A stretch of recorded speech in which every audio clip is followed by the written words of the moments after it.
¿A quién no le ha pasado que un cambio en la base de datos ha roto toda una aplicación? Es una de esas pesadillas bastante comunes en desarrollo, pero por suerte totalmente evitable.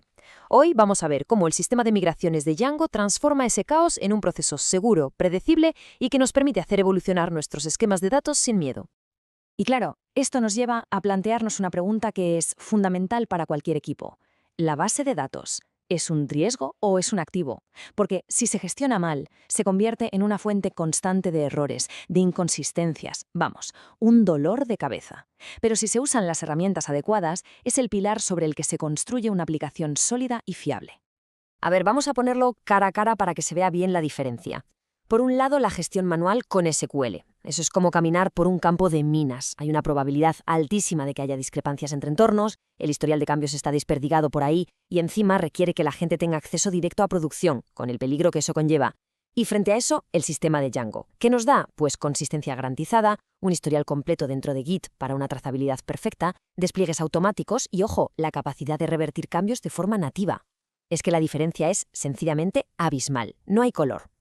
Vamos a meternos un poquito más en el fango, en ese mundo caótico de la gestión manual de SQL. Porque yo creo que es importante entender bien el problema para poder valorar de verdad la solución. El villano principal de esta historia tiene nombre y apellidos. Se llama Schema Drift, o desfase de esquemas. ¿Y qué es esto? Pues pasa cuando la estructura de la base de datos de un desarrollador de repente ya no es la misma que la del resto del equipo, o peor, que la de producción. Esas pequeñas diferencias que parecen tonterías acaban convirtiéndose en una fuente de bugs súper raros y casi imposibles de depurar. Y claro, esto nos lleva a escuchar la frase más temida, la más clásica del mundo del desarrollo, pero en mi máquina funciona. El schema drift es muchas veces la razón técnica que se esconde detrás de esta excusa. Cuando los esquemas no están perfectamente sincronizados, lo que para una persona funciona sin problemas, para el resto del equipo o en el servidor de producción falla estrepitosamente. Pero bueno, que no cunda el pánico, porque, por supuesto, hay una solución. Hay una forma de poner orden en todo este caos.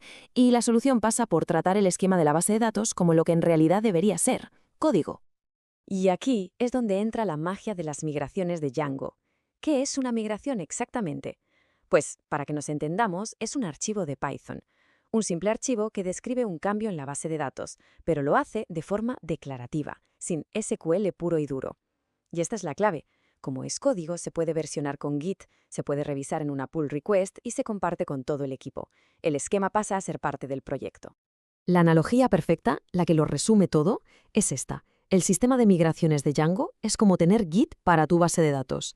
Es un sistema de control de versiones pero para la estructura de los datos. Y esta idea es potentísima, porque nos da la misma seguridad y la misma trazabilidad que ya damos por sentada para nuestro código fuente. Vale, la idea está clara, ¿verdad? Suena genial. Pero, ¿cómo funciona esto en la práctica? ¿Cómo creamos y aplicamos estos cambios de forma que sea segura y controlada? Pues todo el proceso se puede resumir en lo que podríamos llamar un baile en 2 pasos. Es muy fácil de recordar. Primero, Make Migrations, que lo que hace es crear el plano del cambio. Y segundo, Migrate, que coge ese plano y lo construye en la base de datos. Planificar y ejecutar. No hay más. Vamos a ver cada paso un poco más a fondo.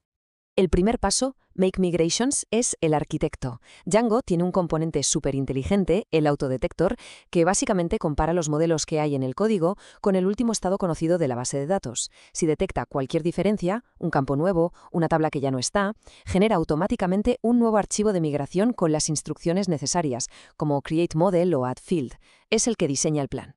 Y si el primer paso era el arquitecto, el segundo, Migrate, es el constructor. Este comando mira qué migraciones de las que existen todavía no se han aplicado. ¿Y cómo lo sabe? Pues porque es muy listo. Usa una tabla especial en la base de datos, Django Migrations, donde va apuntando todo lo que ejecuta, como si fuera una lista de tareas. Así se asegura de aplicar solo los cambios nuevos, siempre en el orden correcto, y por supuesto nunca aplica el mismo cambio 2 veces. Además, Migrate también nos permite hacer rollbacks y volver a un estado anterior si algo sale mal. Todo esto es una maravilla para alguien que trabaja en solitario, pero donde de verdad brilla, donde se ve toda su potencia, es cuando se trabaja en equipo. El sistema está pensado desde el principio para la colaboración profesional.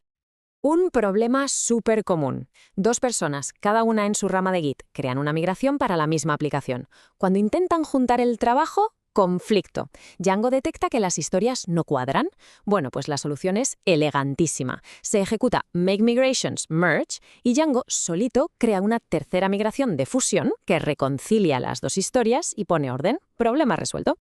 En un entorno profesional, la clave es automatizarlo todo. Hay 3 buenas prácticas que son casi obligatorias. Primero, usar Make Migrations Check en la integración continua. Esto detecta si a alguien se le ha olvidado crear una migración y para la build antes de que llegue a más. Segundo, ejecutar Migrate siempre como un paso del despliegue y, muy importante, antes de que se actualice el código de la aplicación. Y tercero, usar bases de datos como PostgreSQL. Su gran ventaja es que las migraciones son atómicas, que suena muy técnico, pero significa que o el cambio se aplica por completo o no se aplica nada, evitando que la base de datos se quede en un estado inconsistente a medio camino. Con el paso del tiempo, es normal que un proyecto acumule cientos de archivos de migración, y esto puede hacer que los tests o las nuevas instalaciones vayan más lentos. La solución para esto es hacer squashing. El comando Squash Migrations es como hacer limpieza. Consolida un montón de archivos pequeños en uno solo, mucho más optimizado. Es tan listo que si, por ejemplo, en 10 migraciones se creó un campo y luego se borró, en la versión final, aplastada, ese campo simplemente no existe. Así que si ponemos todas las piezas juntas, al final, de lo que estamos hablando es de poder hacer que nuestros proyectos evolucionen con total confianza, sin ese miedo constante a romper la base de datos con cada pequeño cambio que hacemos. Hay una frase que creo que lo resume a la perfección. Transforma la gestión de la base de datos de un punto de fricción crítico a una ventaja competitiva. Y es que es exactamente eso. Convierte lo que era un riesgo, un cuello de botella, en un proceso robusto y seguro que permite que todo el equipo se mueva mucho más rápido y con más seguridad. Y todo esto nos deja con una última pregunta para reflexionar. Sabiendo que existen herramientas como esta, ¿cómo deben evolucionar los proyectos de software? ¿De una forma controlada, segura y predecible? ¿O un poco al azar y cruzando los dedos? La respuesta a esa pregunta es, al final, lo que diferencia un sistema robusto de uno que, tarde o temprano, está destinado a romperse.